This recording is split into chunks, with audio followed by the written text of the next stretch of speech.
আমাদের কুমিল্লা জেলায় মোট 11টি আসনের বিপরীতে আমরা 107টি নমিনেশন ফর্ম প্রাপ্ত হই।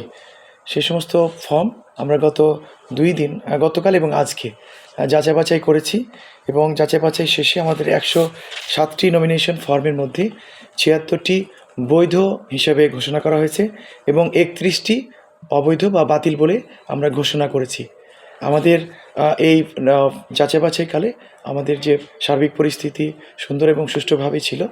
যদি কোনো প্রার্থী আমার যে বাতিল বা অবৈধ বলে যে সমস্ত বিষয়গুলো ছিল রায় দেওয়া হয়েছে, যদি কেউ সেটা সংক্ষুব্ধ হন বা তারা যদি মনে করেন যে এই মতামতের সাথে তারা একমত নন, তাহলে তারা নির্বাচন কমিশনে তাদেরকে বলা হয়েছে আপিল করার জন্য।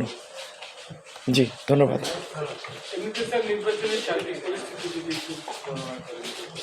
জি, এখন পর্যন্ত আমরা নির্বাচনের যে গুরুত্বপূর্ণ অংশ আমাদের নমিনেশন দাখিল এবং নমিনেশন বাছাইয়ের এই গুরুত্বপূর্ণ অংশটি আমরা আজকে শেষ করেছি। আমরা আমাদের রিপোর্ট আমরা নির্বাচন কমিশনে পাঠিয়ে দেব। আর নির্বাচনের সার্বিক যে পরিস্থিতি এখন পর্যন্ত সুষ্ঠু আছে এবং সুন্দর আছে। পরিবেশ আমাদের নির্বাচনী আচরণ বিধিমালার এখন পর্যন্ত কোনো লিখিতভাবে আমাদের কাছে কোনো ভায়োলেশনের ব্যাপারে দাখিল করা হয়নি এবং আমরা পরিস্থিতি যেভাবে অবজার্ভ করেছি আমাদের নির্বাচনী আচরণবিধি মানার জন্য আমাদের নির্বাহী ম্যাজিস্ট্রেটরা মাঠে আছে।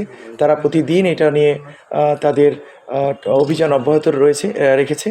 সুতরাং আমরা বলতে পারি যে এখন পর্যন্ত পরিবেশ আমাদের নির্বাচনী আচরণ সহ অন্যান্য বিষয় সার্বিক আইনশৃঙ্খলা সব কিছু সুষ্ঠু এবং সুন্দর আছে এবং সৌহার্দ্যপূর্ণ রয়েছে।